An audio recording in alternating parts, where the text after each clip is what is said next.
recording now. Hello and welcome back. I left off. Let me just get my pillow. We left off with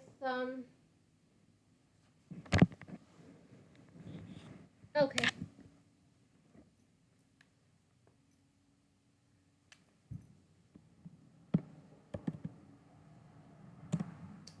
We're having some technical difficulties here.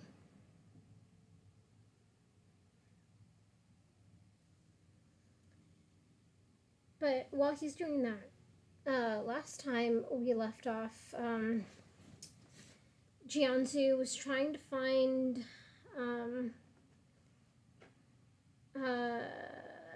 Kyoshi, and then he went to the Beifong estate to do business that Yoon was doing, that Yoon had done with the pirates, and then their deal, and then he was trying to figure that out. And then he told one of the higher ups that the Avatar was missing. He made a lie. Blah blah blah blah. And then Kyoshi got officially inaugurated into the Dao Fei. And yeah. And Lao Gu, I guess, is a very old person that kills people, like does his own stuff. I don't know. He's still very shrouded in mystery. Listening boy number one. Are we good? Or are you still having technical issues? I am back for now. Alright. Well, tell me whenever that happens, because that sucks. Okay. So, the next chapter we will be reading. There we go. I just need it close enough. There we are. There we are. There we are. Okay, so this is going to be a big chapter. It's probably going to take me the whole, like, an hour and a half, maybe. Okay. So, this chapter is called The Town.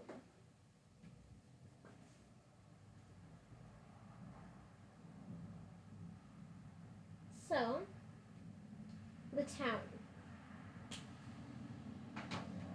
The Taihua Mountains south of Ba Sing Se were treacherous beyond measure. They were said to have swallowed armies in the days of the city's founding.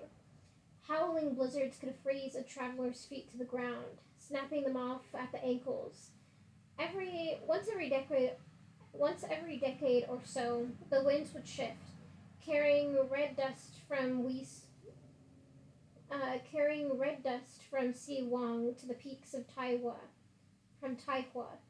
polluting the snow in a fearsome bloody color, turning the mountains into daggers plunged through the heart of the world. Pang Pang sailed over the sailed over the dangerous terrain, unbothered. From their vantage point, Kyoshi and the others could see any weather sneaking up on them, and right now it was clear in every direction. This is the life, Lex said. He rolled over onto his side, reaching over the saddle and patted her fur. That's a good girl. Who's a good girl? He had been trying to get the bison to like him more than Kyoshi and Rengi at every available opportunity. Kyoshi didn't mind so much. It meant Lek took care of foraging and watering for Peng Peng, like she had her own stable hand. Yeah, like she had her own stable hand. Oof, I'm glad you remembered to come back for me. Oof, I'm glad you remembered to come back for me, Lao Gu said. Sorry, I'm trying to make voices for everyone, but it just might just sound all the same.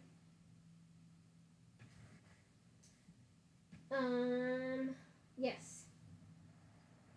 Oof, I'm glad you remembered to come back for me, Lao Gu said. There's no way I could have made it here on my own. The old man yawned and stretched, catching as much of the breeze between his arms as he could. I remember how I have to remember not to wander off by myself for too long.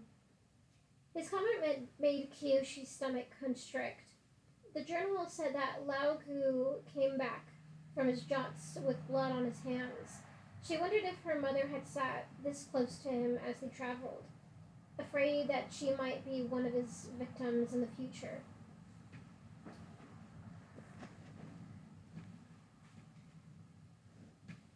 We're way past the last charted outposts, Rangi said from the driver's seat. Beyond that, the mountains haven't been mapped. Yeah, an outlaw town isn't going to be on a map, Karima said. This is the exact flight path we used to take with Jessa. Keep going.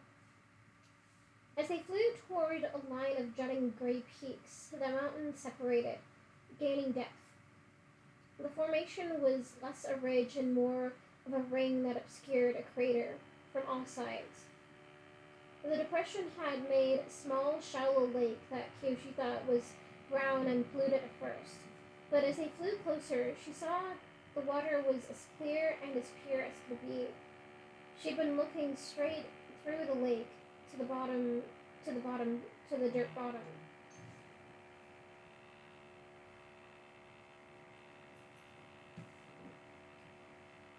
Next to the lake, built into the slope like a rice terrace, was an encampment slightly more handsome than the slums of Chameleon Bay. Long houses had been constructed out of mountain lumber, hauled from the forests down below. Several of them sat on makeshift piles, fighting a, fighting a losing battle against erosion. Glinting Glinting with openly carried weapons, people filed in between. Yeah, glinting with glinting with openly carried weapons. People filed in between the gaps and along the streets.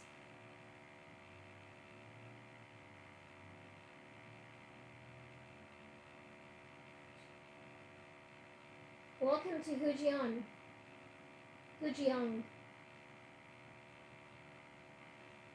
Yeah, welcome to Hujiang, Karima said. One of the few remaining places in the world where followers of the code gather freely. Is everyone down there a Dao Fei? Kyoshi said. Yes, Wong said. He frowned at the crowds below. Though it seems more busy than usual. They approached with the sun behind them out of caution. Lek pointed Rangi toward a cave farther away where Kyoshi's mother used to hide Longyan. They landed Pang Pang there, camouflaged her with fallen branches and shrubs, and separated the lengthy hike to town. It's not hike, it's hike. Yeah, they landed Ping Ping there, camouflaged her with fallen branches and shrubs, and separated the lengthy hike to town.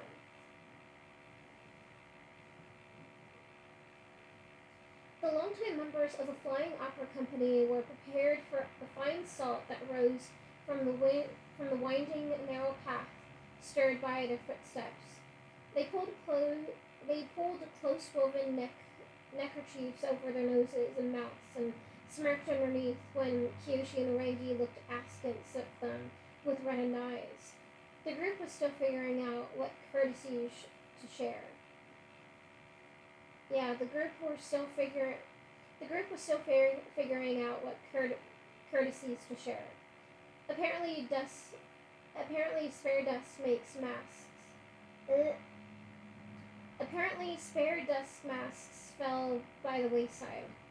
Rounding the mountain, they entered Hujiang from above, carefully picking their way down crudely carved steps that were oversized to cut.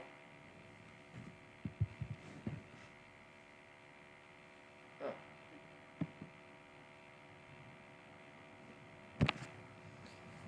hold on just 1 second. I need to do something real quick.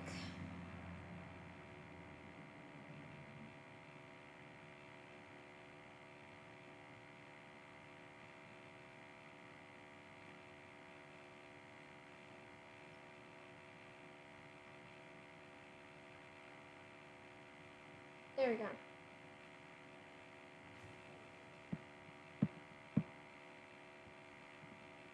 There we go.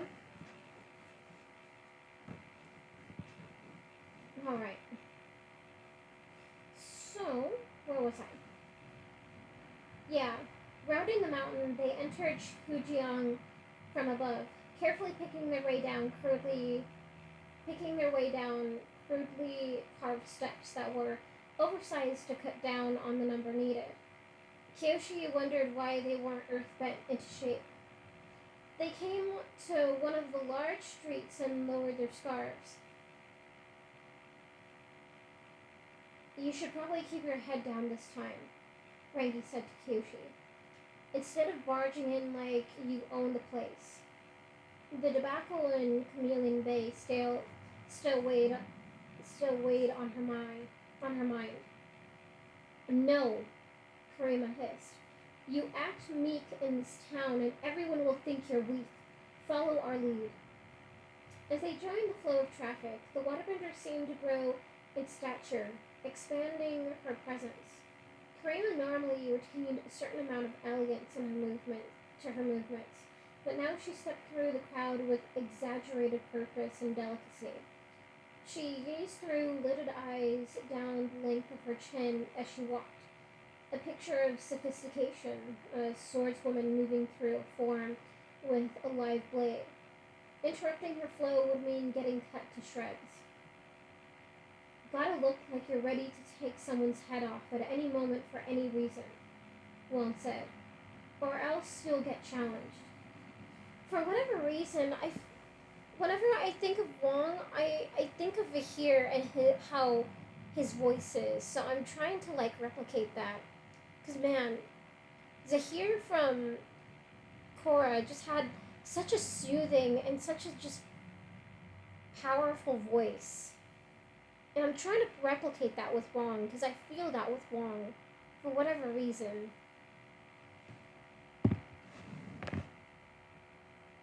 Man, I want to watch Korra again.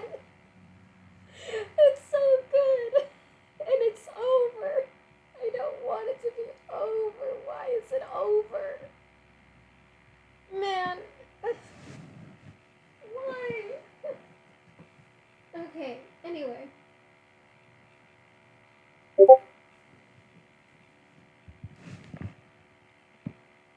Yeah, man.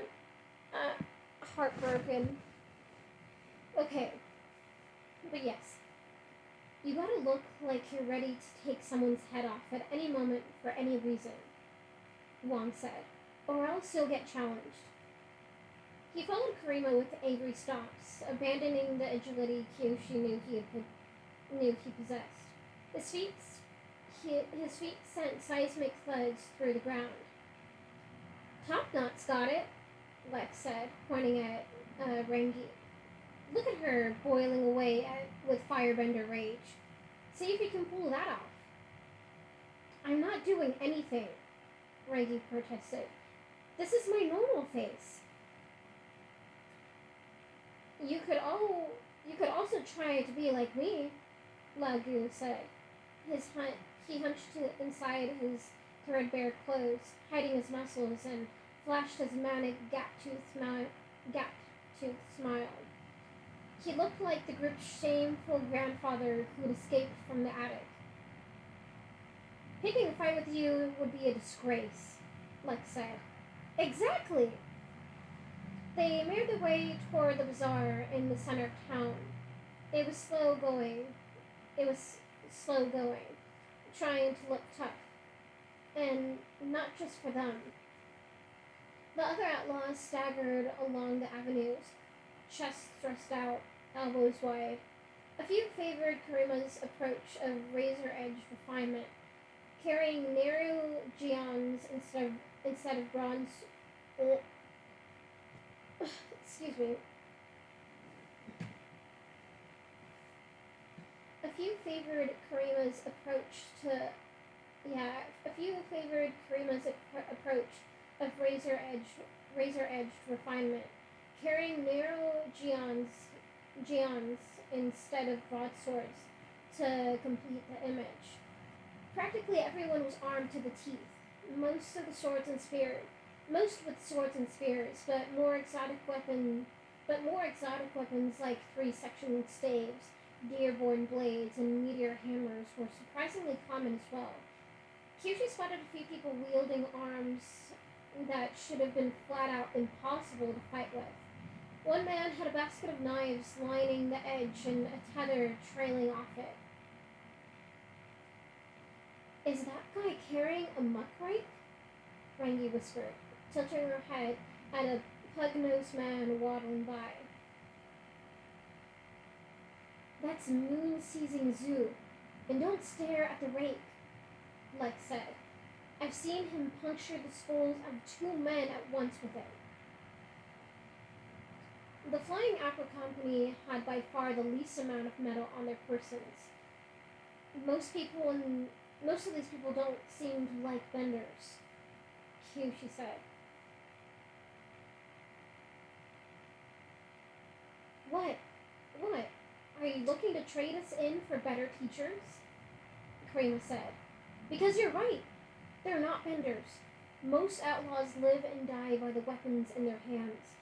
Our crew is a rarity. Honestly, I think you should appreciate us more, Wong said. Kyoshi was distracted by a clatter of metal to the side. Two men, both carrying swords, had bumped into each other as they rounded a corner in opposite directions. The street slowed around them. Kyoshi's stomach churned as she anticipated a surge of violence, gore running through the gutters. It never came. Blades stayed in their scabbards while the men apologized profusely to each other, acting as friendly as two merchants who were planning a marriage between their children. There were promises to buy cups of tea and wine for each other before they parted ways. The happy smiles stayed on their faces long after the encounter. They'll meet on the challenge platform tonight, Lex said, probably during the weapons portion of the evening. He made a bloody, strangled noise that made it obvious what the outcome would be. What? Kyoshi said. That wasn't a big deal. You don't understand, he said. In this world, the only currency you have is your name and your willingness to defend it. If either of those men showed fear or poor self-control, they'd never get taken out. They'd never get taken on by an outfit again. They had no other options. They could stop being Dao Fei, Frankie muttered. Like it's so easy to do whatever you want. Lex's face was full of bitterness. You think honest work rains down from the sky? This is why the two of you are the worst. No one takes up this life on purpose. Lek, Karima warned. His shouting had drawn attention. His eyes watched them from the windows and porches of houses, anticipating a second act to tonight's performance. Lek calmed down. Keep walking, he said to Rangi and Kyoshi. Show them we're together and it'll be fine. Kyoshi had no objection to following his lead this time. She controlled her posture and renewed seriousness. They resumed picking their way through the town. "There's an expression in these parts," Wong said, his slow grumble giving the argument a close. "When the law gives you nothing to eat, you turn to the code. Then at least you can feast on your pride." The Hujiang Bazaar was a bazaar. Not much different from the one in Qinchao village, which neighbored Yokoya. Vendors sat cross-legged next to piles of their wares on tarps laid over the ground, scowling at passerby who kicked up too much dust or lingered without buying. The sound of haggling rang out in the air. Here, it was safe to let loose with aggression. There seemed to be a distinction between the warriors and the black marketeers who supplied them. Hold on just 1 second.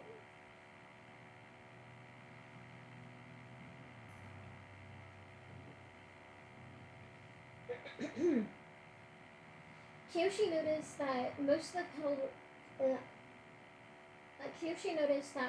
the peddlers specialized in traveling food, dried and smoked meats, beans, and lentils.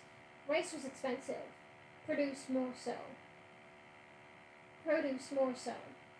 The fresh vegetables were brown and wilted, and the rare pieces of shriveled fruit looked more like decorative antiques. "How did this stuff travel up here?" she asked. For that matter, how did the people? There's unmarked passageways through the mountains," Karima said. More trade secrets. The loyal surveyors in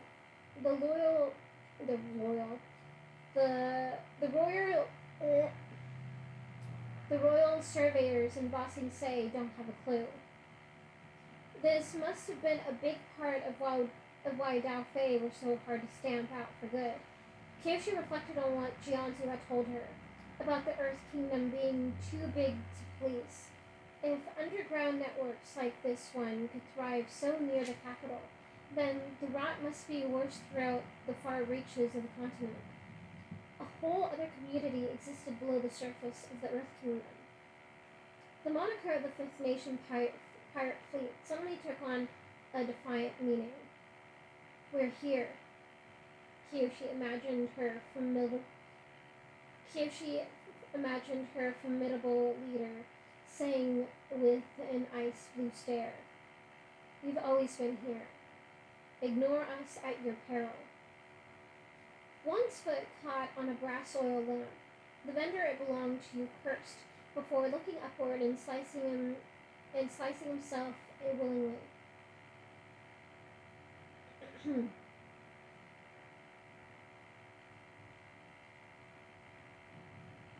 Hold on.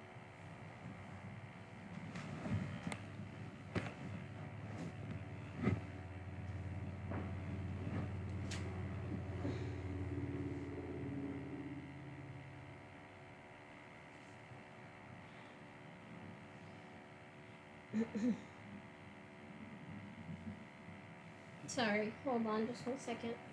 I'm like trying to readjust myself because I have like a really big knot in the middle of like my neck shoulder area and it hurts. And I was having some trouble sleeping.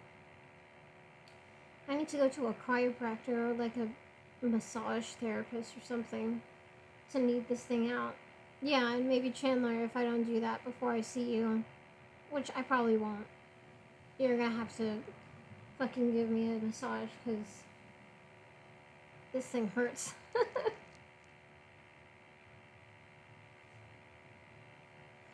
But yes. Hell yeah. You guys, I have such a loving boyfriend. Where would I be without him? Probably not here. Like, in this moment. Like, I don't mean not, like, dead. I just mean, like, maybe I'd be doing something else rather than reading. Or maybe I would be reading. I'm not sure. The universe is strange.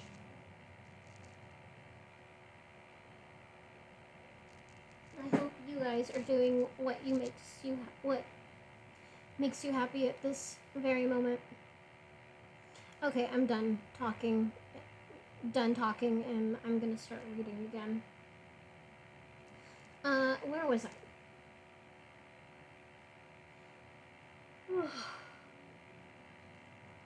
Okay. Long's foot caught a brass oil lamp. The vendor it belonged to cursed before looking upward and silencing himself willingly. With his size, the flitting sparrow keep didn't need name recognition. First glances were enough. It's crowded, Wong repeated. He'd been fixated on that since they'd arrived. Karima and Lek took his complaint seriously.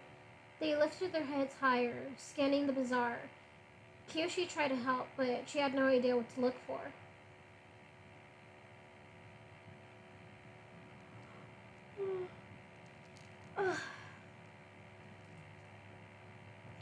East by northeast, Rangi said.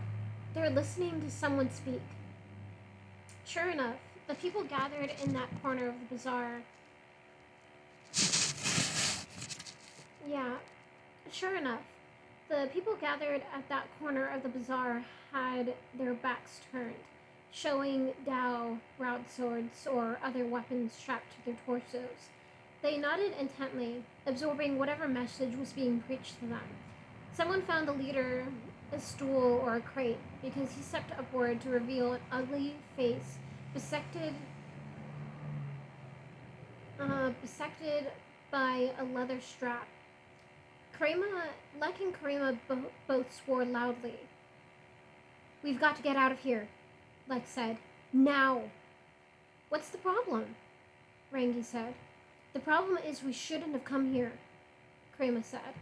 We've got to leave town as fast as possible. And I don't know why, but whenever I think of Karima, I think of Kaya, Tenzin's sister. Man, I really like that show. You guys should watch it. Okay. It's so good. Like, I'm fucking how you were talking to Josh about it when we were in the pool the other day, and he's just like, oh, Josh and my brother, by the way. And he was like, yeah, I want to see it. I am so close to buying it for him, and whenever he like sees it, like, I don't know, anywhere, I just want to be there watching it too. Like, it is so good. I can't.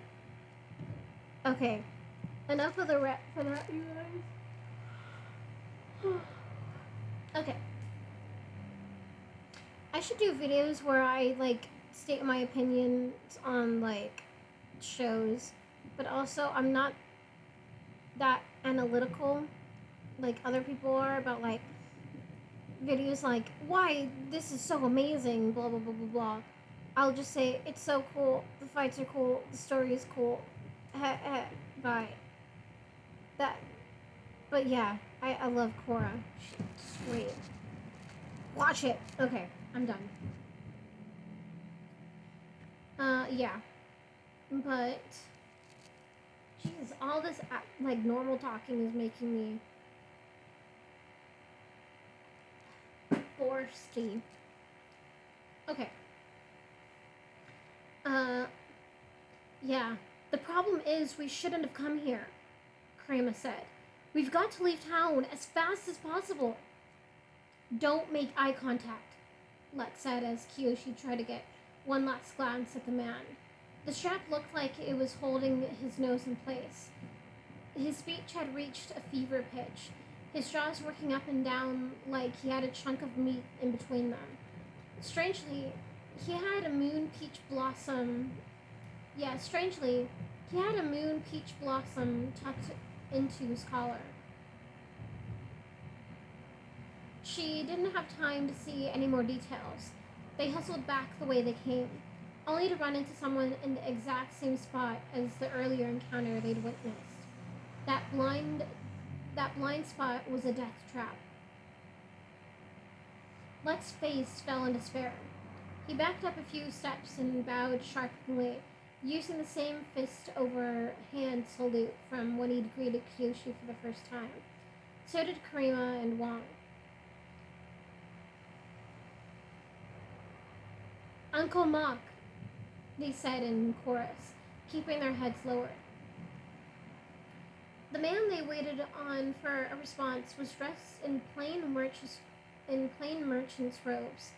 His spotlessness stood out in the dusty filth of the town. He was strikingly handsome. Hold on, let me read that again. The man they waited on for a response was dressed in plain merchant's robes.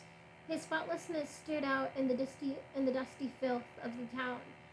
He was strikingly handsome, with narrow eyes resting over fine cheekbones, and there was a moon peach blossom tucked into his lapel. He couldn't have been older than Karima. Kyoshi didn't understand why they were calling him uncle. Bullet Leg? Uncle Mock said. And friends? You made the long journey from Chameleon Bay. It had been too long since we felt the embrace of our brethren, Lek said, trembling. In the short time she'd known him, Kyoshi had never heard the boy speak with such deference or fear. And you brought extra bodies, Mock eyed the two new members of the group. Rengi had already matched the bows of the others, calculating that sometimes it was better to keep quiet and play along. Kyoshi tried to do the same, but not without Mock catching her using the wrong fists at first. Fresh fish, Karima explained, raising her hand only slightly. We're still beating respect and tradition into them. Kyoshi, Rengi, this is our elder, Mock, the accountant. There was no mention of an elder Mock in the journal. As far as Kyoshi knew, her parents were the elders of the group.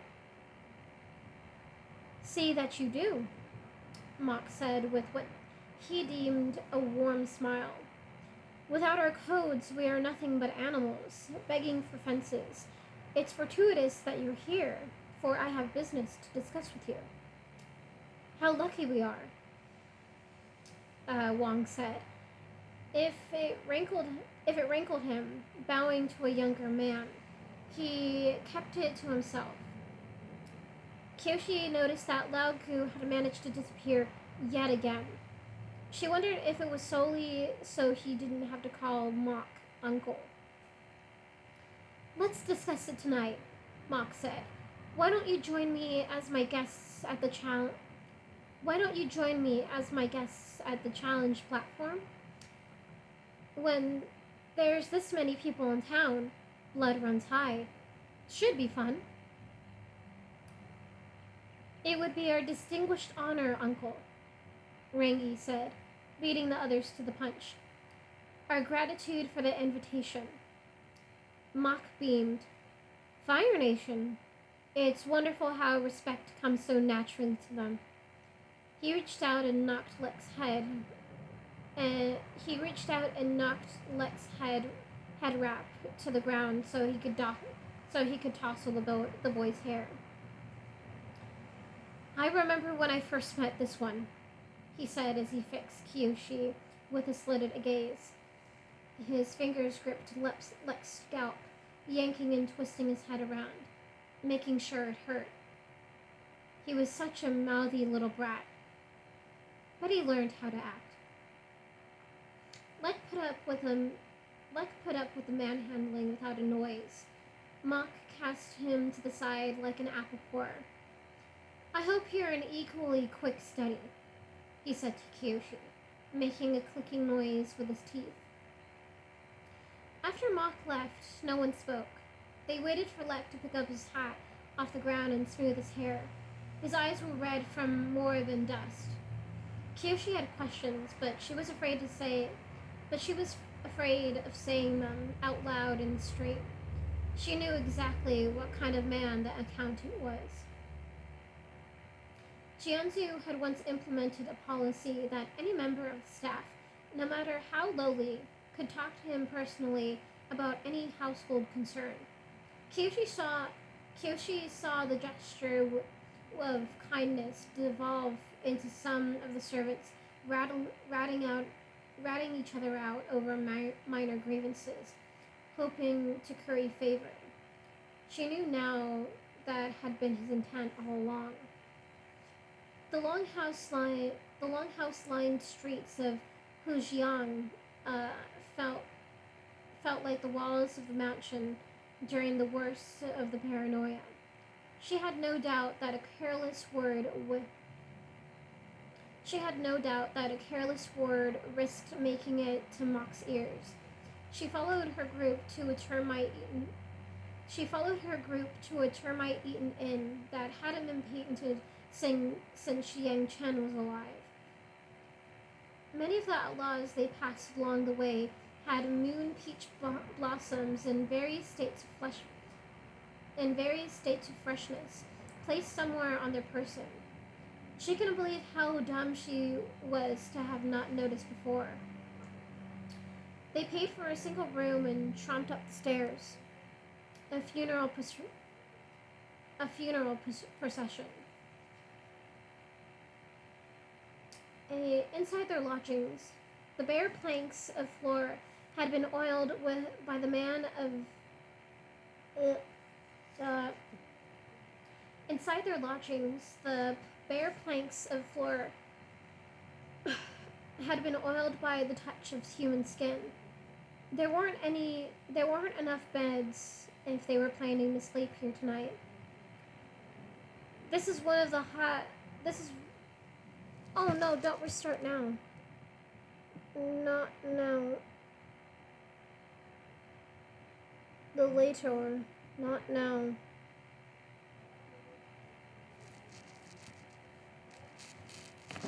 Okay.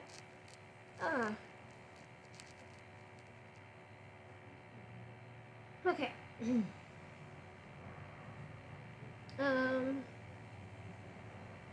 Where was I?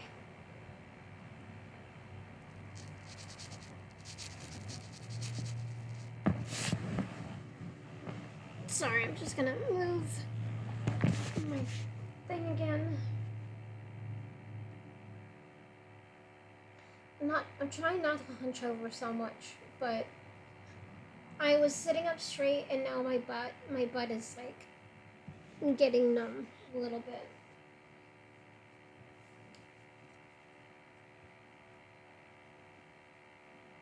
Okay.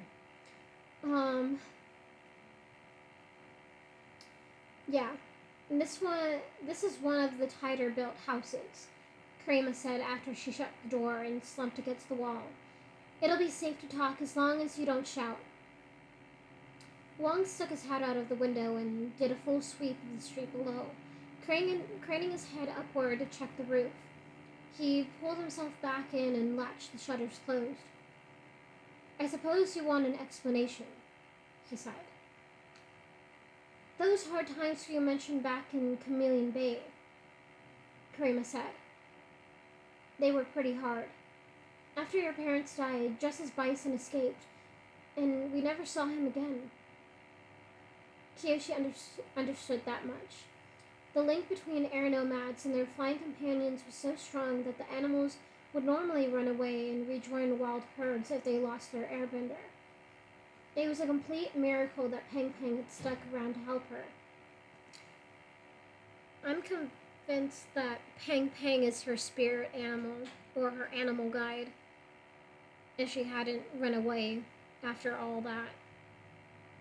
That is my theory. Though, we still have the rest of this book and the rest of the next book that is coming out to figure out if that is true or not. Yeah, I believe it too.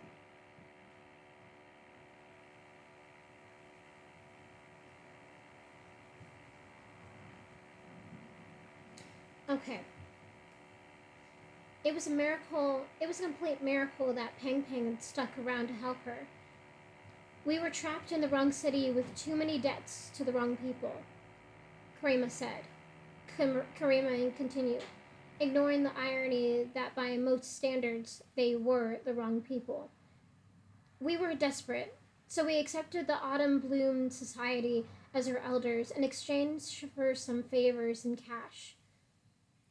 The peach flower guys, Wong said. Moon peaches normally bloomed in spring, but then again, these were Dao Fei, not farmers. I take it this group is now beholden to the autumn bloom. I take it this group is now beholden to the autumn bloom, Rangi said. It seemed like a safe move at the time, Karima said. After the Yellownecks scattered, there were so many smaller societies grubbing for scraps. Mock and the Autumn Bloom started off as nothing special, but then they began to squeeze the other outfits. And by squeeze, we mean crush them to a pulp and suck on the bloodstains, Wong said. They were barely concerned with turning a profit, Karima said, shaking her head at the greatest outrage of all. The law hasn't caught wind of them yet because the law hasn't caught up to them yet because they've yet to make any big plays above ground. Well, I can guarantee you that's about to change, Rangi said. What we saw in the bazaar was a campaign muster, a recruitment drive. Mock has big plans ahead. And we're signed up now, Karima said. If we disobey a summons by our sworn elders, our name will be worth less than mud. We'll be worse off than before we met the Autumn Bloom. Plus, he'll, kill us, Wong said. Lek thumped the back of his head against the wall. Mock owns us now, he said. He sounded like he was speaking through an empty gourd. Our independence was Jessa and Hark's pride, and we threw it away because of me. Lek, Karima said sharply. You were injured and would have died without treatment. We've been over this. Stung by a buzzard wasp, Lek said to Kyoshi and Rangi. He laughed with a bitterness that could have been developed over many nights of reflection. Can you believe it? Like I was fated to be this group's downfall. Jessa and Hark would have made the same decision in a heartbeat, Karima said. Kyoshi's brush rushed in and out through her nose. Yeah, she must be fuming right now. I totally understand Kyoshi and why she's mad. She should be.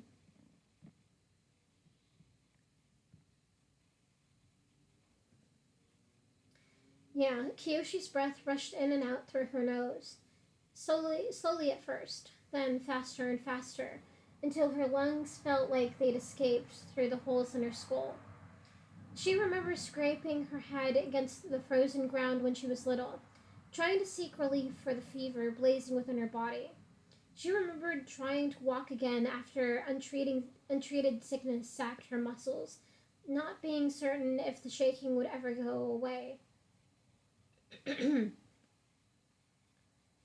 Was it possible to enter the Avatar state through sheer contempt? She stared at the Dao Fei, lost in their own histories. What did they know, huh? What did they know? They'd had each other, family willing to make sacrifices. She had no doubt that Jessa and Hark would have done anything for their gang. Not just their daughter. Just not their daughter. Sworn ties trumped blood ties. Wasn't that the lesson that needed to be etched into her bones? Oh, boo-hoo, Kyoshi snapped. How pathetic of you. They turned their heads toward her. She refused to look at any of them, instead staring at a blank spot on the wall, where a knot had fallen out of the wood, leaving a dent in the plank. So your choices had consequences, Kyoshi said. That's not the definition of a raw deal. That's life. You made your bed with Mock. You made your bed with Mock's, and I made mine with yours. I should be the one complaining. She wished she had a spitting habit, so she could add the appropriate color to what she was saying. If he wants us to show up tonight, then we show up. We do whatever he wants us to do, and then we all can get what we came here for. She ended her statement a hair's breadth from shouting. A long silence followed. Kyoshi's got a point, Karima said. A wall creaked as she took her shoulder off of it. We have no choice but to take things one step at a time. She didn't have to be so mean, Wong muttered. I love Wong. He's just very, very sensitive. He's very tough, but he's also very sensitive.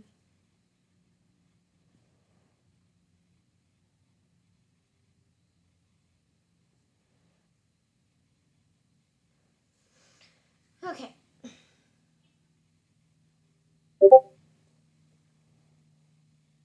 Sensitive boy. Very sensitive boy. Okay. After Kyoshi's outburst, Ranky asked the others for a moment alone with her. They filed out like sullen children.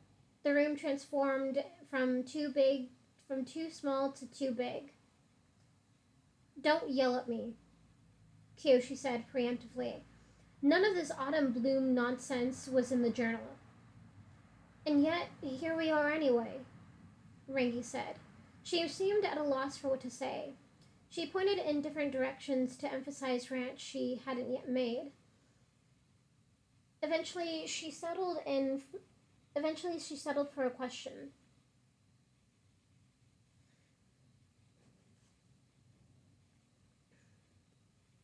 Do you know what it's like, watching you sink deeper into this muck?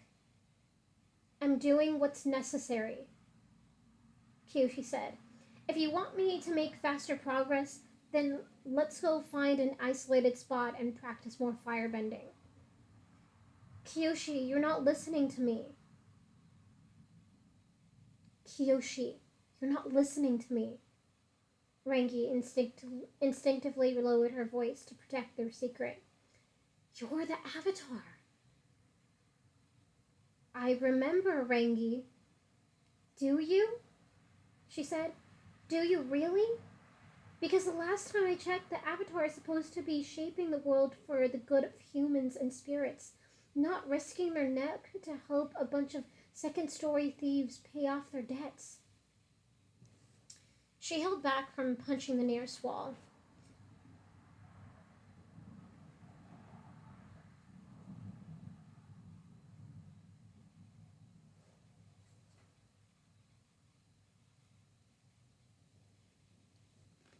Hold on.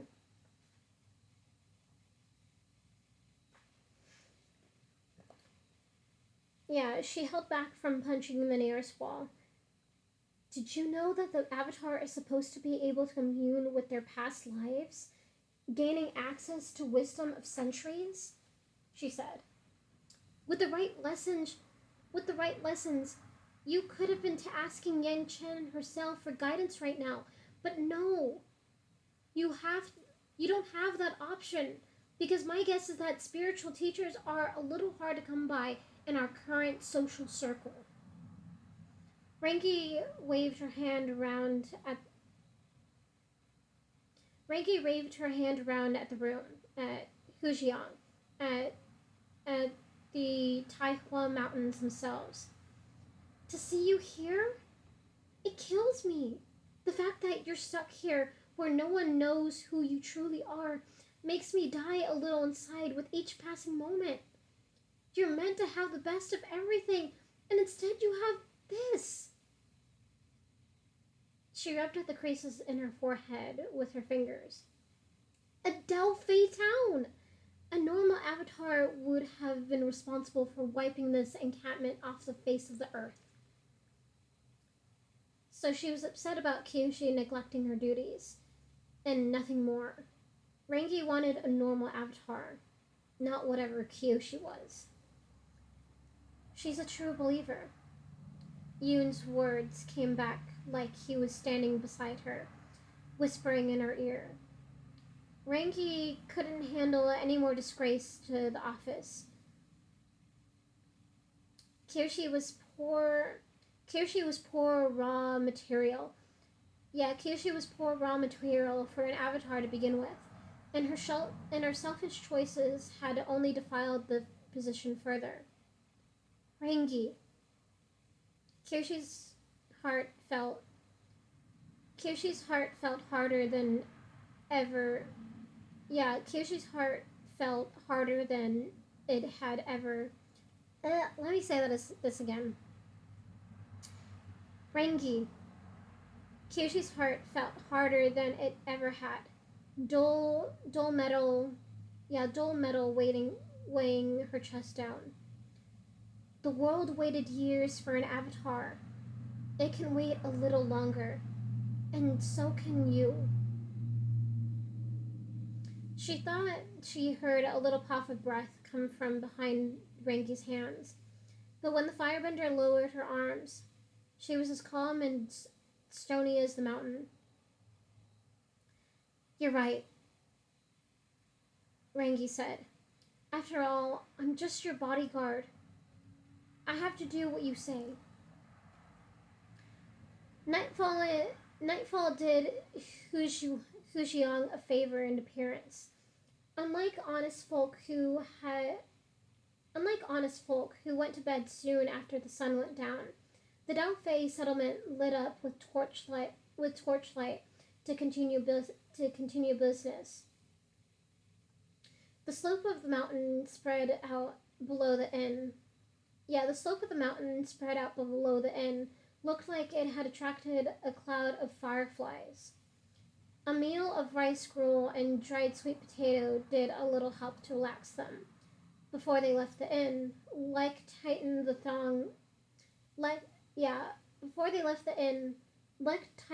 thongs covering his sleeves with such ferocity that Kyoshi was afraid his hands would go purple. Are you okay? She asked. I'm worried about Pang Pang is all, he said defiantly. Don't let it slip if we have her.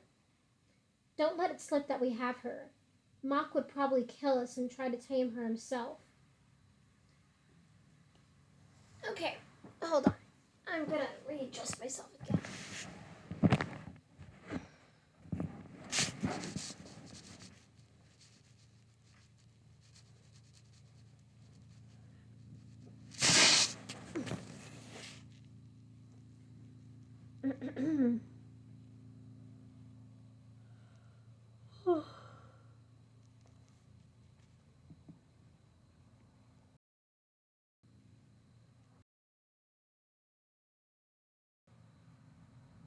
Ah, cool. All right.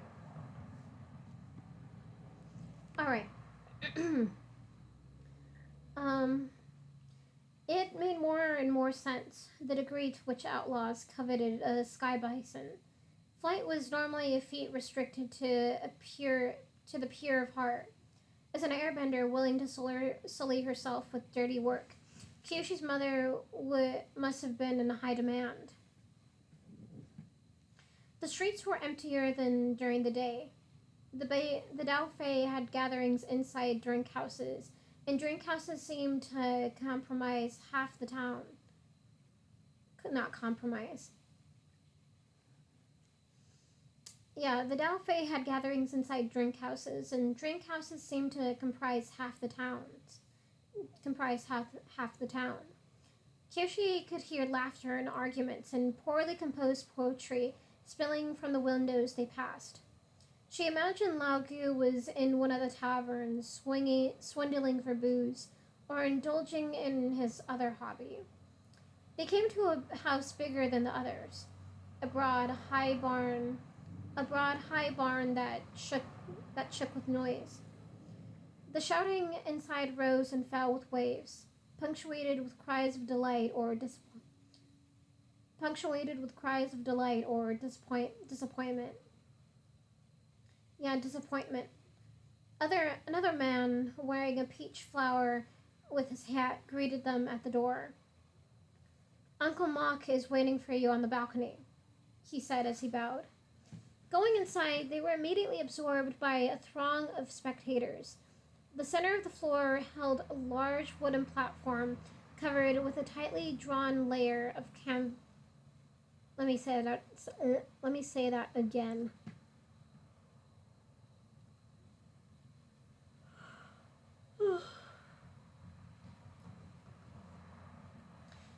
The center of the floor held a large wooden platform covered with a tightly drawn layer of canvas, held down with ropes, giving the structure the appearance of a great drum. Two men circled each other warily on top, stepping through stances, refusing to blink as sweat gathered on their faces.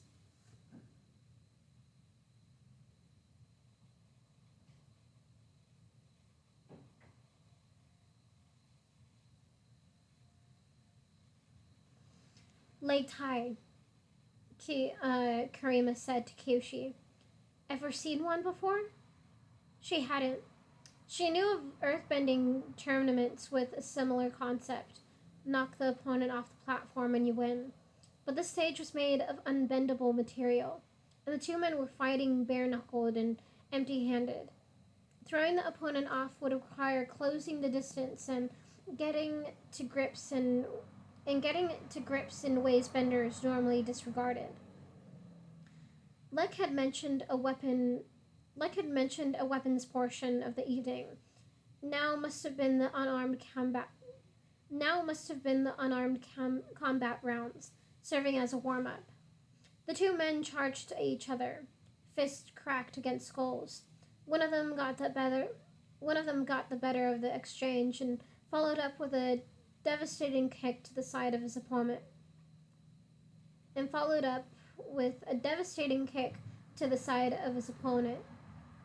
Liver shot, Kyoshi heard Ranky mutter. It's over. She'd seen the outcome before the loser did.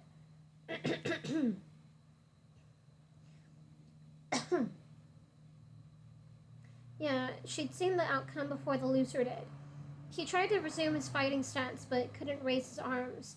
In a slow, teetering arc that reminded Kyoshi of a cut tree, he fell to the surface of the platform, clutching his torso. Kyoshi expected the standing man to peacock in victory, spend some time basking in the adulation of the crowd. Instead, he pounced on his downed opponent. He was clearly unable to continue, and began punching him viciously in the head. Here's a lesson for you, square folk, Wong said. It's over when the winner says it's over. Kyoshi had to turn away. She heard dull, wet thuds interspersed with the cheers of a crowd, and nearly threw up on her feet. She was listening to a man get beaten to death. There was a round of boos, and she looked up. The man left standing had decided to stop the assault, though Kyoshi could tell the decision was less about mercy and more about saving energy. He went back to one corner of the platform, where attendees had placed a stool for him to sit. He held out his hand, and a cup of tea appeared in it. Being the champion came with some perks. Two volunteers carried off his vanquished opponent by the arms and legs. Only a cough of blood spray gave any indication the man was still alive. Kyoshi wanted to get this over with as fast as possible. Where's Mock? She said. There. Karima pointed to the second level. Kyoshi's suspicions were correct. This place was a barn. The balcony was a converted hayloft. Mock sat on a giant throne-locked... Mock sat on a giant throne-like chair that had to have been lifted into place with pulleys. Beside him stood the nose-strapped man from the bazaar, the one who'd been recruiting outlaws with spiritual zeal. The flying opera company went up the old-fashioned way, and they had to do it one at a time. The three more experienced members went first. Kyoshi felt eyes on her as she climbed the long ladder, vulnerable with each bounce and sway of the wooden struts. Monk had no guards with him, other than the street preacher, and the others had told her,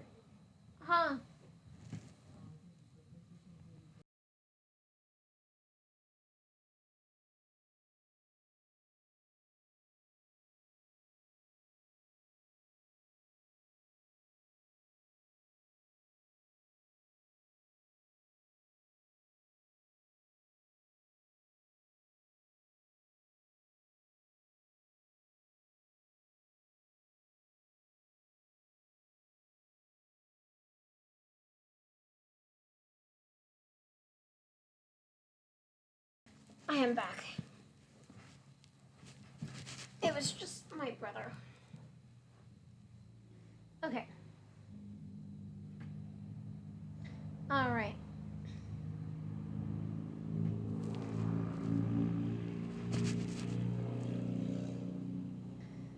Alrighty. Mock had no guards with him, other than the street preacher, and the others had told her neither of them were benders. Yeah, and the others had told her neither of them were benders. Either Dao Fei were stingy when it came to personal protection, or they preferred to display strength this way. This is my lieutenant, Brother Y,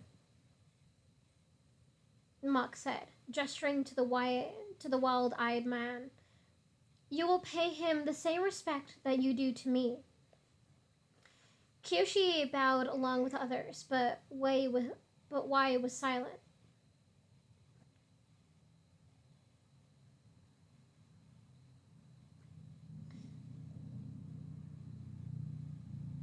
He stared at the group with seething contempt, like he detected the taint of evil buried deep in their bones. She became suspicious of her flayed leg.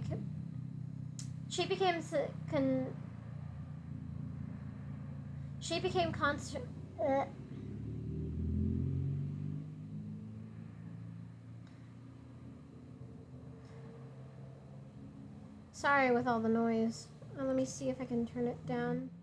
Alright, can you hear me? Yeah, I think you can hear me. Still fine. I should really change the sensitivity. There we go. I think that's good. Oh, yeah, that's good. I'm just afraid you guys won't hear me. But the line seems like it's pretty good. Alright, anyway. Yeah, she became conscious of her flayed leg that had scabbed over the walking nightmare of... Oh, hold on.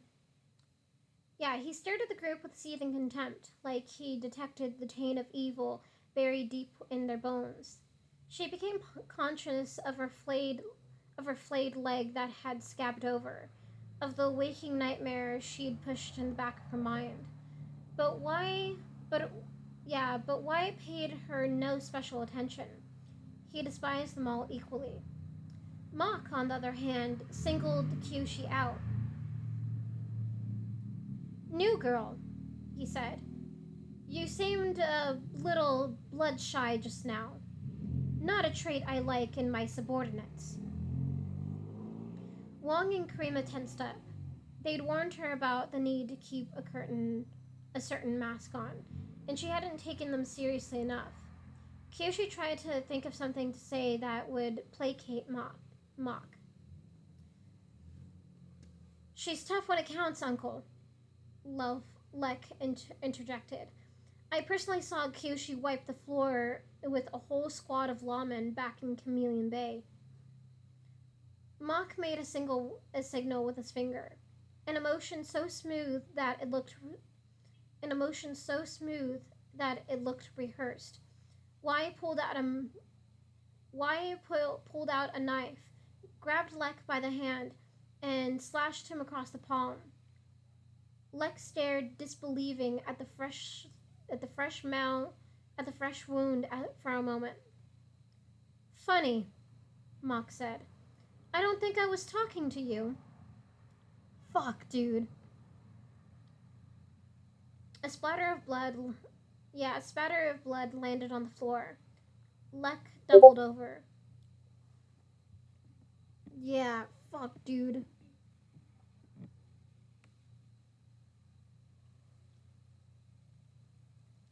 Yeah, Lek doubled over, clutching his hand to his stomach, and stifled a scream. Wong and Krema's faces were white with anger, but they maintained their positions, shoulders hunched in deference. Kyoshi forced herself to look this time, to watch Lek suffer. Mock was testing her, she realized. Her weakness had gotten her companion hurt, and this was the price.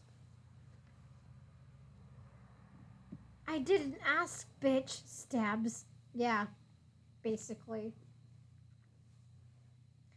Her weakness had gotten her companion hurt, and this was the price.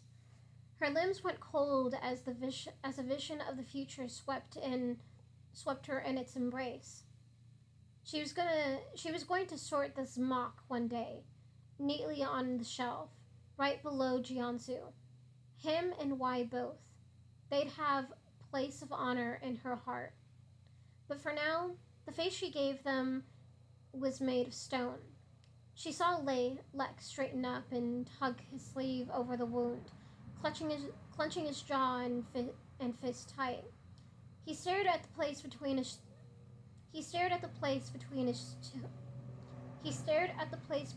shoes. Other than the bloodstain blooming at the end of his shirt, she would have been hard-pressed to tell that he was injured. Better this time, Mock said to Kyoshi. Unless for some reason you don't like the boy. She made a non-committal shrug. There's not many people I hate, Uncle. The truth made it easier to remain calm. A fast learner indeed, Mock caught a glimpse of something interesting happening below. The crowd roared, half of them booing and the other half expressing wild approval for whatever it was. He grinned and turned his full attention back to the center of the barn. Not as fast, though, as your firebender friend. Kyoshi followed his gaze. It took all of her newfound willpower not to shriek in horror. Rangi was standing on the fighting platform. Fuck. The beautiful thing about Lei Tai is that anyone can issue a challenge, Mock said, simply by doing what she's doing.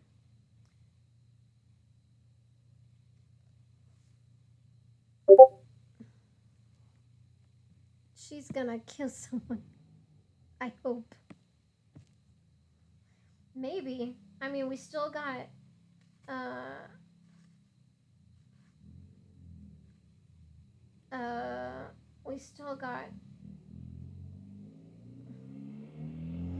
like 13 more pages. Okay. Yeah, the beautiful thing about Lei Tai is that anyone can issue a challenge, Mock said, simply by doing what she's doing. Kyoshi had to look at the empty ladder again to make sure she wasn't dreaming, that Rangi hadn't followed right behind her as usual, to confirm that she could have gone so long without noticing her friend's presence.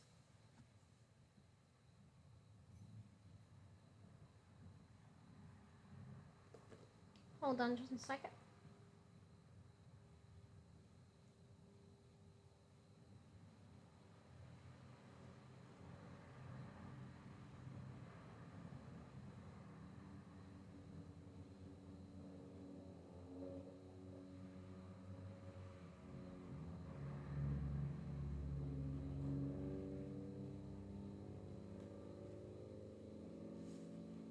Okay.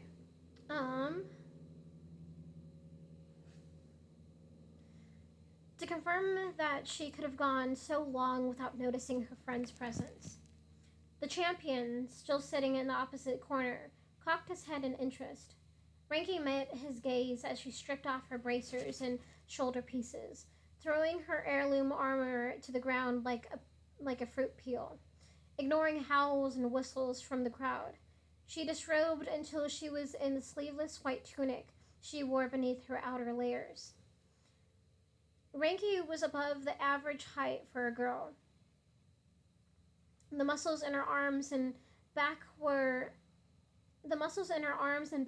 well formed and strong for from years of training. But her opponent was taller and outweighed her by a third, if not more. She looked so tiny and vulnerable on the canvas. PC is running very low.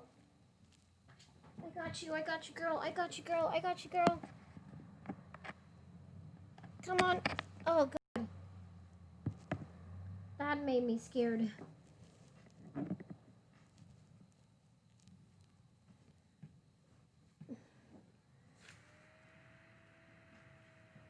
There we go.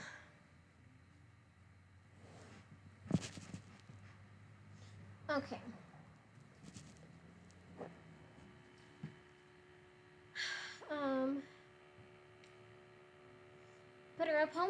But her opponent was taller and outweighed her by a third, if not more.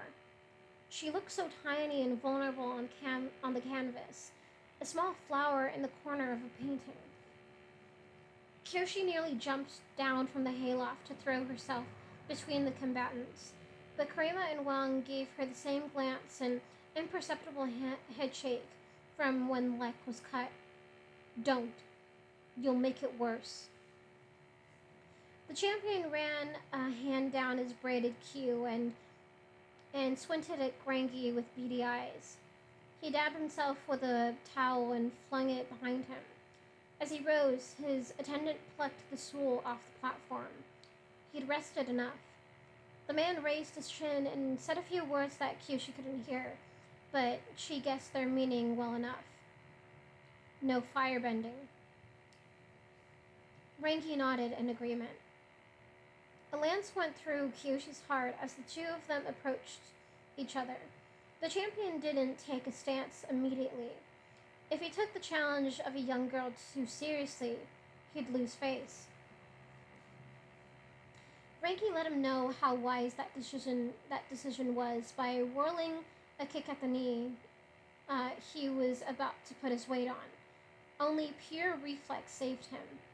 He snatched his leg back before it snapped in half and stumbled back awkwardly around the platform, a drunk that had lost his footing. The crowd jeered. This girl, Mock said with a tone of appreciation that sent fresh loathing down Kyoshi's throat.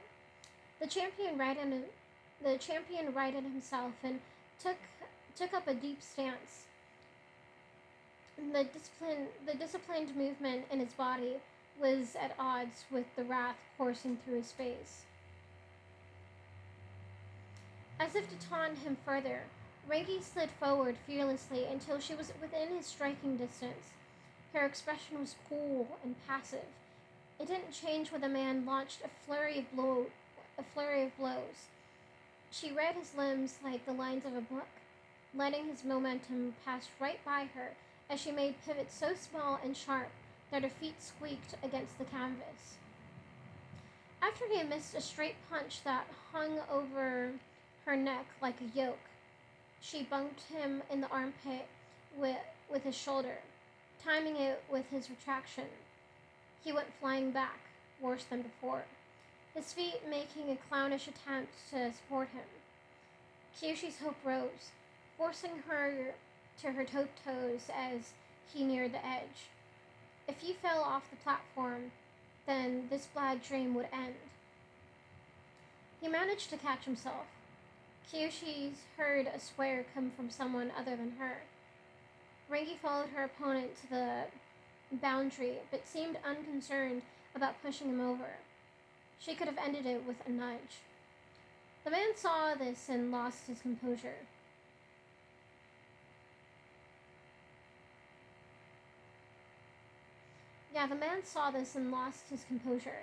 He lashed out with a wild punch devoid of technique. It was so telegraphed that Kyoshi could have ducked under it. But in an instant, Renki looked upward and locked eyes with Kyoshi. The blow struck her squarely in the face. She let it happen.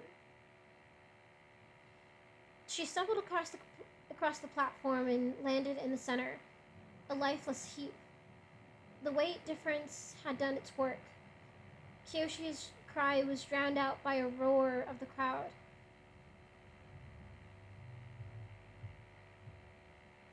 The champion wiped his mouth as he sauntered over to Rengi's body. The girl had humiliated him. He was going to take his time destroying her.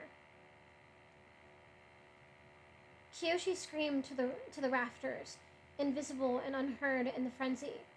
Nothing mattered anymore but Rengi. She couldn't lose the center of her being like this. She would have obliterated the world to undo what was happening.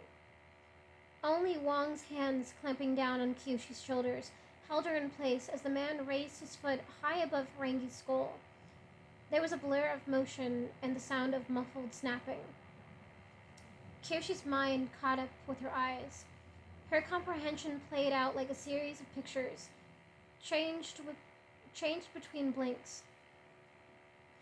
Rengi had spun out from under the man's foot, rotating on her shoulders like a top, and wrapped her body around his standing leg. She'd made a subtle twist, and his limbs shattered along every plane it could. The champion lay out on the canvas, writhing in pain, his leg reduced to an understuffed stocking attached to his body. Rengi stood over him, bleeding from the mouth. Other than the single punch she'd taken, she was fine. She hadn't broken a sweat. The spectators were silent. Her footsteps bounced off the canvas like drum beats. She hopped lightly off the platform and gathered up her armor.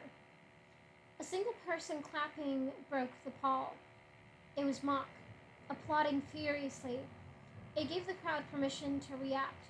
They whooped and hollered for their new champion, surging toward her.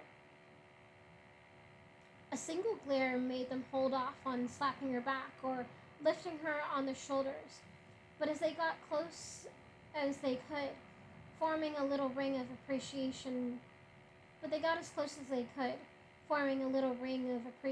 around her.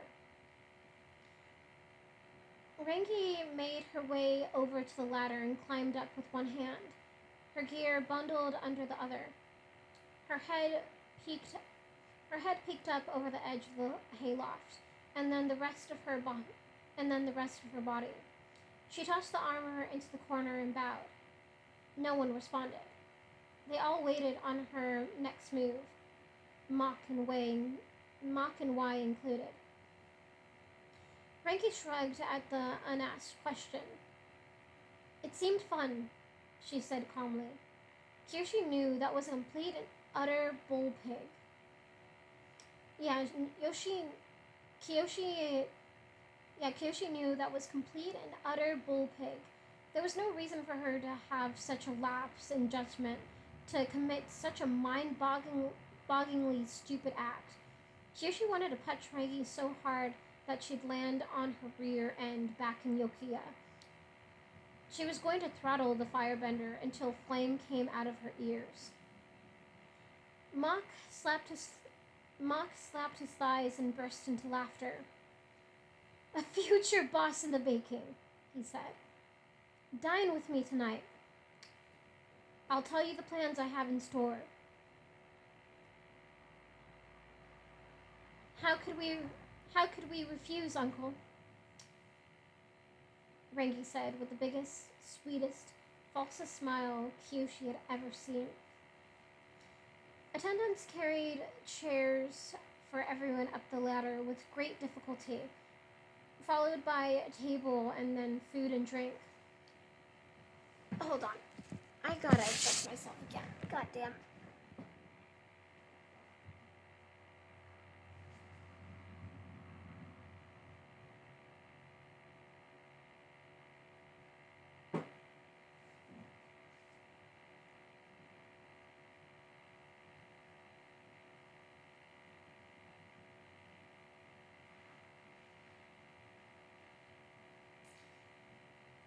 Okay. Attendants carried chairs for everyone up the ladder with great difficulty, followed by a table and then food and drink. Unlike the large manners of legitimate society, there was no servant class here. Junior, junior toughs and swordsmen did the task, their weapons clanking in their scabbards as they juggled trays like rookie maids. No one let on that they'd already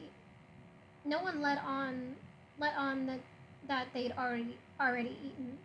The meal was an attempt to mimic a wealthy sage's table, with more than one course. Shaped flour paste substituted for ingredients that would have been impossible to get in the mountains, and yellowing vegetables made up the rest. There was plenty of wine, though.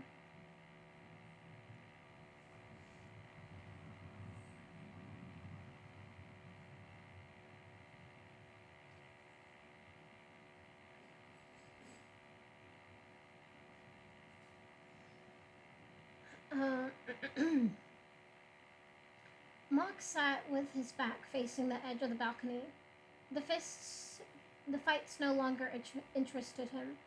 Judging by the clash of metal coming from below, the challengers had moved from unarmed combat into the weapon selection.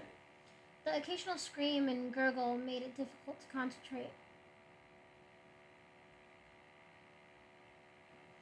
Have any of you heard of Te Sing Hung?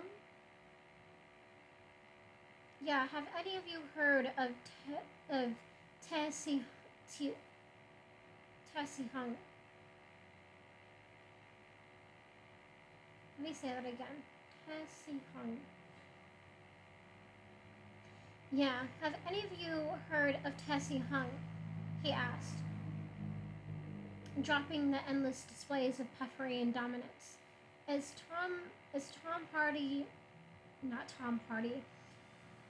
foolhardy as Rangi's fight had been, there was no denying she'd changed the energy of the meeting. Tessie Hung, Governor Ten. Tessie Hung, Governor Ten. Kyoshi had never seen him in person at the mansion, but the last gifts she remembered him sending to Hyun were an original, unabridged copy of poems of Laghima, and a single precious white dragon seed. Governor in the eastern provinces, she said, likes to read and drinks tea, and certainly isn't hurting for money.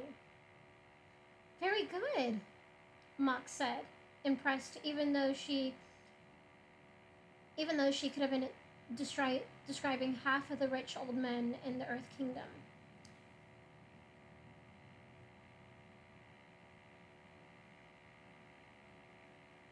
Tez a little unique among prefectural leaders. He's not so quick with the axe when it comes to sentencing crimes. He made a hacking motion into the back of his own neck. How light-hearted they were being. Mock took a sip of wine and smiled when Kyoshi refilled her cup without being told.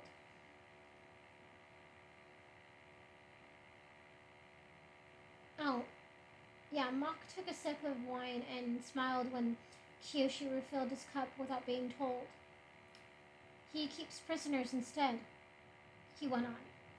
His family inherited an old mansion dating back to the 30-something Earth King, complete with a courthouse and a jail where criminals could serve out their sentences instead of facing swift modern justice. I believe the romantic notion of mercy went to his head. Sounds nice to him, Rangi said, a bit I've read this word before, but I don't know how to pronounce it now.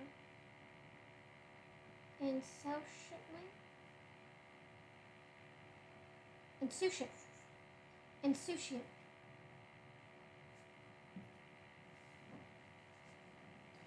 Yeah. Sounds nice to him, Rangi said, a bit insouciantly. Her face had begun to swell, her words slurring as her lip grew puffy. The other members of their company had willingly retreated into the background, letting her and Kyoshi do the talking. They were playing the tiles they'd been dealt. Don't go putting up statues just yet, Mock said. He's had one of our own locked up for 8 years. Behind him, why positively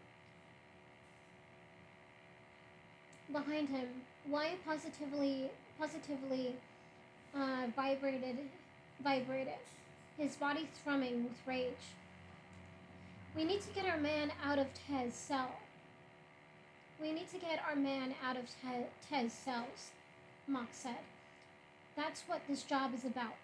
A jailbreak on a fortified position is going to take a lot of bodies, more than the Autumn Bloom has sworn members. So we're calling in our associates. Every favor will be repaid in one night. This prisoner, is he important? Rangi asked. Does he have information you don't want leaking? For the first time tonight, Mock looked displeased with her. This mission is about brotherhood, he said. First and foremost, my sworn brother has been rotting in the hands of the law for almost a decade. It's taken that long for the Autumn Bloom to grow strong enough to attempt a rescue mission, but Y and I have never forgotten him. His passion was real, carved into his spirit with deep. His passion was real, carved into his spirit with deep grooves. He resembled Lek when the boy talked about Kyoshi's parents. Propped up by an iron framework larger than himself, Kyoshi wondered if she'd appeared the same, if she ever spoke about Kelsang at length to anyone. She hoped so.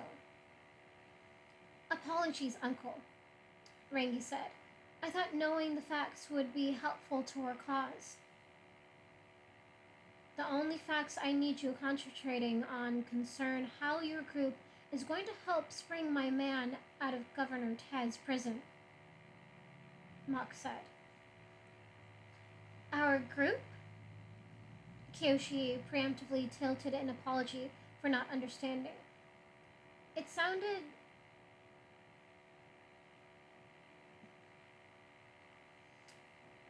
like we were a band. It sounded like we were to band together with the Autumn Bloom in this mission. Originally, yes, but after giving it some thought, it would be a waste of an elite team of benders such as yourselves. God, fucking gross. Okay, anyway. Originally, yes, but after giving it some thought, it would be a waste of an elite team of benders such as yourselves.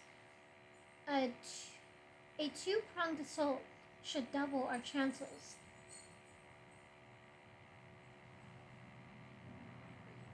Hold on.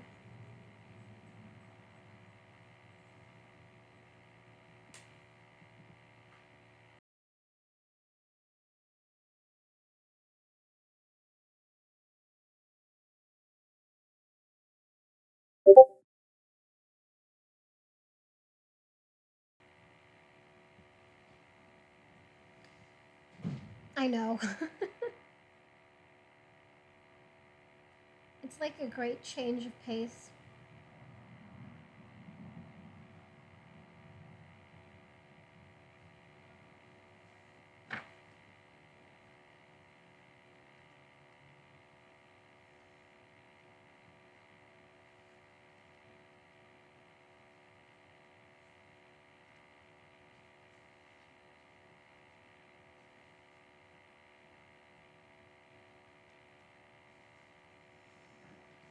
Okay.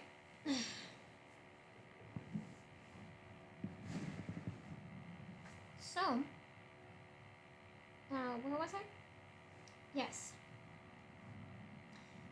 Originally, yes, but after giving it some thought, that would be a waste of an elite team of benders such as yourselves. A two-pronged assault should double our chances. I have numbers at my disposal, but not stealth or bending prowess. While my men beat down the doors in a frontal assault, I want the Flying Opera Company to take a quiet route. Whoever succeeds first, it doesn't matter to me. Frankie was still in professional intelligence gathering mode. Are there plans to test palace? Layouts? Staff schedules? Any inside people we can count on? Mock's face darkened. He kicked the table away, sending dishes clattering to the floor. What do you think this is, a robbery? He snapped. Figure out your approach on your own.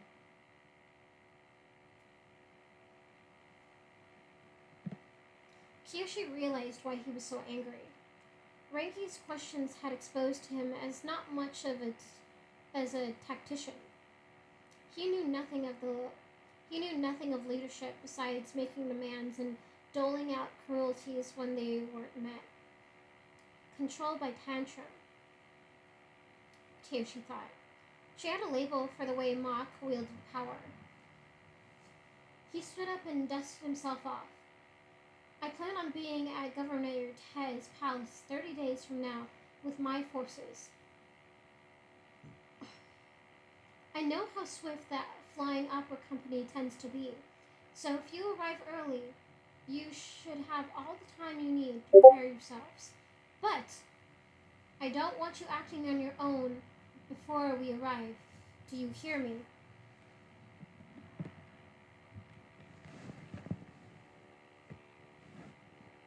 Yeah.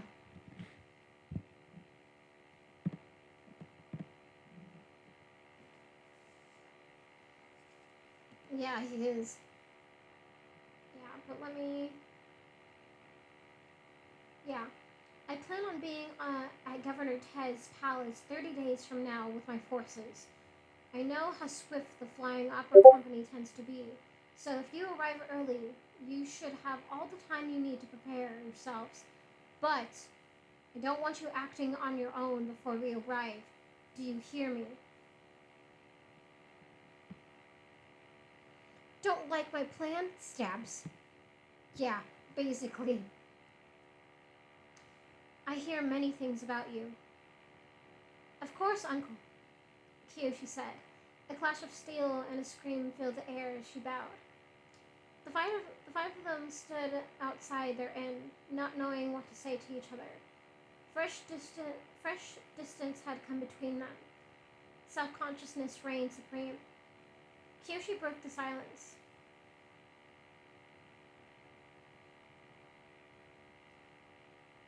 Can we agree to leave this forsaken town first thing in the morning? Yes, Wong said. I'm going to drink myself stupid until then. If I run into any of you, I'm going to pretend I don't know you, even if you challenge me. He frowned. Especially if you challenge me. Wong stomped off into the darkness, disappearing beyond the glow of the nearest lantern. Lek hadn't spoken a word on the way back. His sleeve was plastered to his arm with dried blood, a good sign as far as his wound was concerned.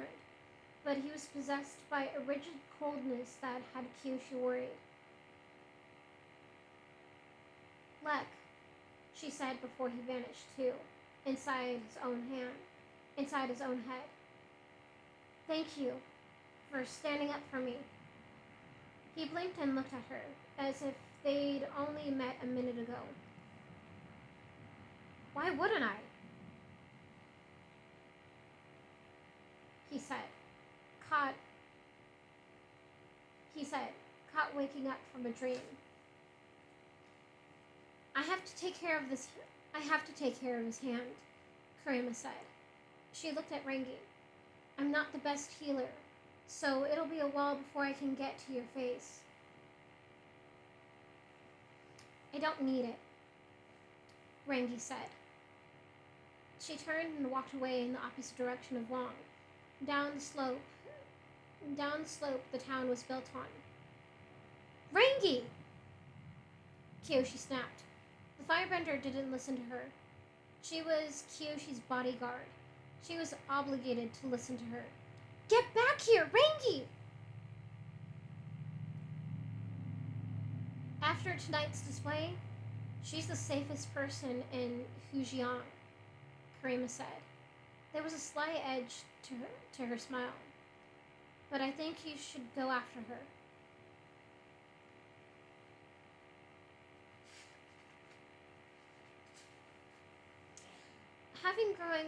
Having grown up in Yokoya, Kyoshi had walked enough hills for 2 lifetimes. Going down fast threatened to buckle.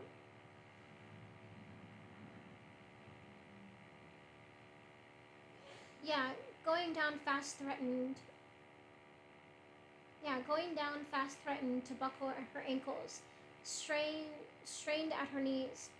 She found Rangi standing at the edge of the shallow lake, less by light and more by heat. The firebender was a dark silhouette curled up against the lapping water. Kyoshi entertained the notion of shoving her straight in.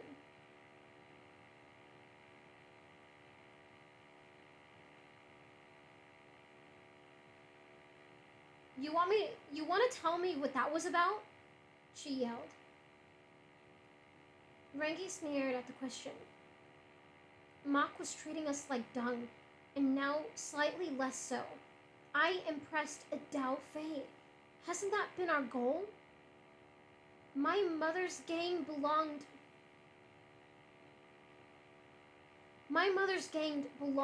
to my mother. Mach is a rabid animal whom we have no leverage with. It was a stupid risk. Rangi got to her feet. She'd been letting her toes dangle in the water, and now she stood ankle deep in it. Of course it was, she said. She nearly rammed her finger into Kyoshi's chest out of instinct, but caught herself. She wrung her hands out and forced them to remain at her side. I did exactly what you've been doing this whole time. Let me tell you something, Rangi said. I blacked out when I got hit. If I hadn't woken up quickly, that man would have killed me. Kyoshi's mind went white with fury. After the fight ended, she'd assumed that Rangi had been faking consciousness to lure her opponent in. After the fight ended, she'd assumed that Rangi had been faking unconsciousness to lure her opponent in. She wanted to march back to the barn and break the rest of his limbs. You know what you felt watching me lie on that canvas? Rangi said. That helplessness, that sensation of your anchor being cut loose, that's what I've been feeling watching you every single minute since we left Yokoya. I got on that platform so you could see it from my perspective. I had no idea what else would get through to you.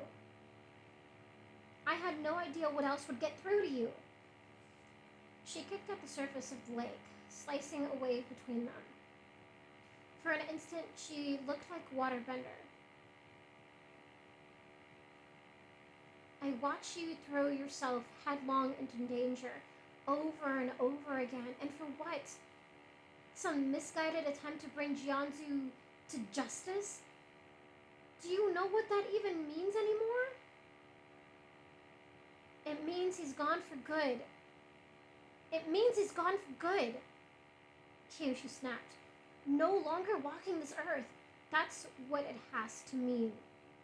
Why? Rangi said, her eyes begging and combative at once. Why do you need this so badly?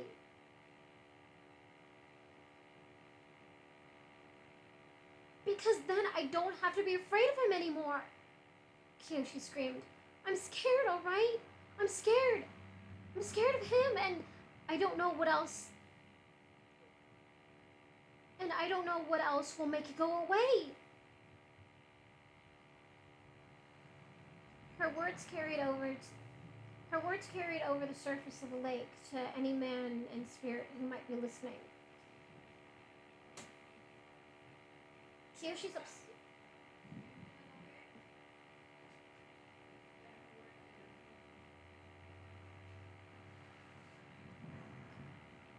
Kyoshi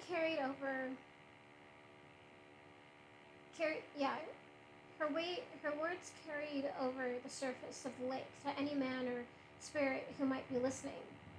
Kyoshi's obsession wasn't mark of a great hunter on a relentless stalk of her quarry. That was the lie that had sustained her. The truth was that she was a frightened child running in different directions and hoping it would all work out for the best. She couldn't feel safe with Jianzu loose. She heard it again.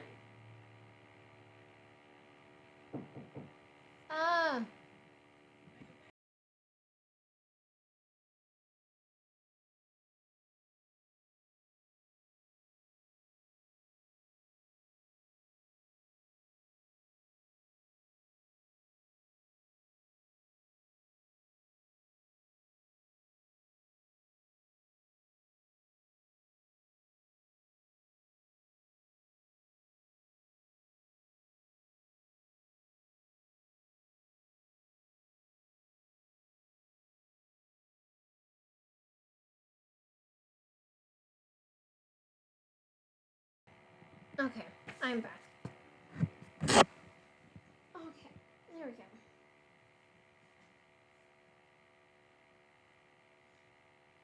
She couldn't feel safe with Jianzu loose. She heard it again. Those soft, sharp little breaths.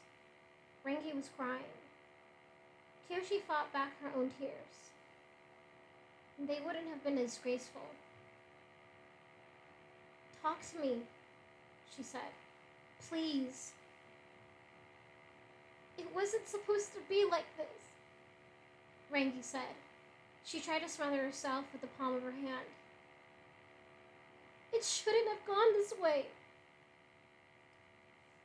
Kyoshi understood her friend's disappointment.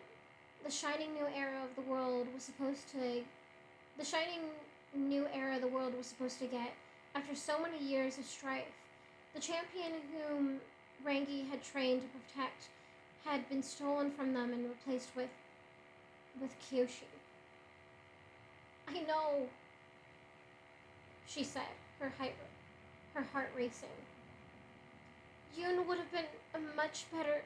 No! Forget Yoon for once! Forget being the Avatar! Rangi lost the battle to restrain herself and smacked Kyoshi hard across her collar. It's not supposed to be this way for you! Kyoshi went silent, mostly because Rangi had hit her too hard, but also from surprise. You think you don't deserve peace and happiness and good things, but you do! Rangi yelled. You, Kyoshi! Not the Avatar, but you! She closed the distance and wrapped her arms around Kyoshi's waist. The embrace was a clever way to hide her face. Do you have any idea how painful it's been for me to follow you on this journey where you're so determined to punish yourself? she said. Watching you treat yourself like an empty vessel for revenge when I've known you since you were a servant girl who couldn't bend a pebble. The Avatar can be reborn, but you can't, Kyoshi. I don't want to give you up to the next generation. I couldn't bear to lose you. Kyoshi realized she'd had it all wrong. Kyoshi was a true believer, but her greatest faith had been for her friends, not her assignment. She pulled Rangi in closer. She thought she heard a slight, contented sigh come from the other girl. I wish I could give you your due, Rangi muttered after some time had passed. The wisest teachers, armies to defend you, a palace to live in. Kyoshi raised an eyebrow. The Avatar gets a palace? No, but you deserve one. I don't need it, Kyoshi said. She smiled into Rangi's hair, the soft strands caressing her lips. And I don't need an army. I have you. Man, I know they love each other so much. This is like real love.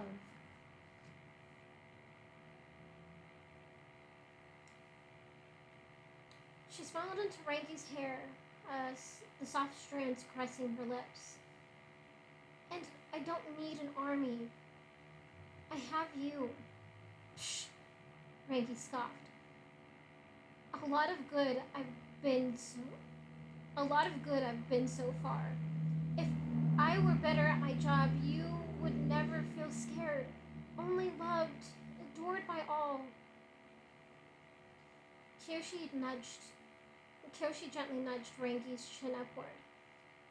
She could no more prevent her from doing this than she could keep from breathing, living, fearing.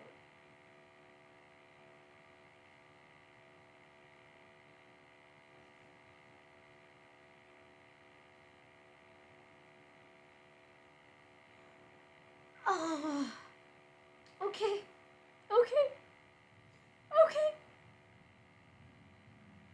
Oh my.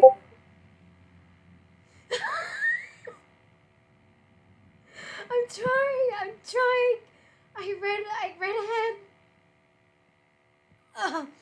Okay. I gotta keep my composure. Okay. Fuck. God, I'm sorry. Oh my god, I'm actually fangirling right now. Okay. I know you want to hear it. Oh god. Okay. Fuck. Okay. I'm sorry. I'm so excited. Okay. Fuck, I can't read in a calm voice anymore. And there's only a page left. Okay. Kyoshi gently nudged Rangi's chin upward. She can no more prevent herself from doing this than she could keep from breathing, living, fearing. I do feel loved, she declared. Rangi's beautiful face shone in the reflection.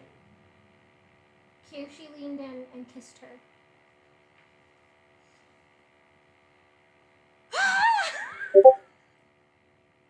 Yes, I know.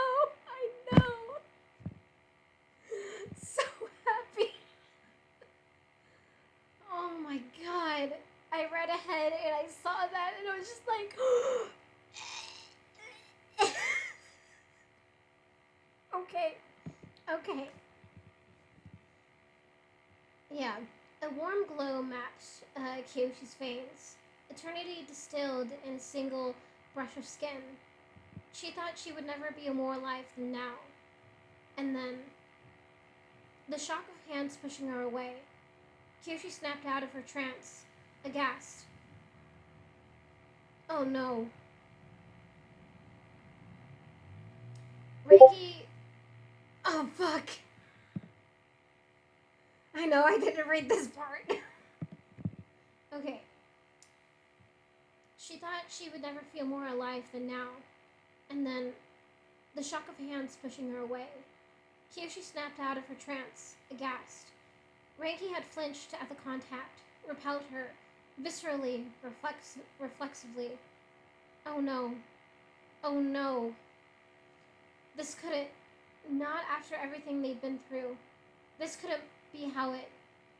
Kyoshi shut her eyes until they hurt. She wanted to shrink until she vanished within the cracks of the earth. She wanted to become dust and blow away in the wind. But the sound of laughter pulled her back. Frankie was coughing, drowning herself with her own tears and mirth. She caught her breath and retook Kyoshi by the hips, turning to the side, offering up the smooth, unblemished skin of her throat. That side of my face is busted up, stupid, she whispered in the darkness. Kiss me where I'm not hurt.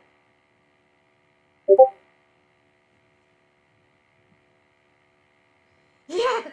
And that is the end of that chapter. And I think I'm gonna stop because my voice is getting hoarse. My heart, I know. Oh my goodness. Ah. This was a long ass chapter, but I'm glad it ended the way it did. Holy fuck. You know what? Just for fuck's sake, I'm gonna read that last paragraph again because it just... Oh. Alright. But the sound of laughter pulled her back. Frankie was coughing, drowning herself with her own tears and mirth. She caught her breath and retook Kyoshi by the hips, turning to the side, offering up the smooth, unblemished skin of her throat. That side of my face is busted up, stupid, she whispered in the darkness. Kiss me where I'm not hurt. Oh. Oh my god.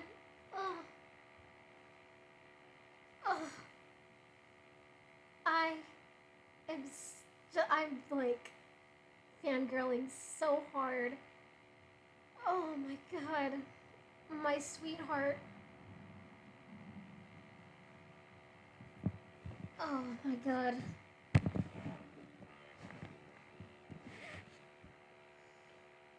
Oh.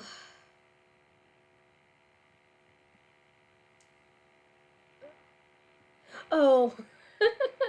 You just put it together. Yeah, because she got knocked down and her lip is busted.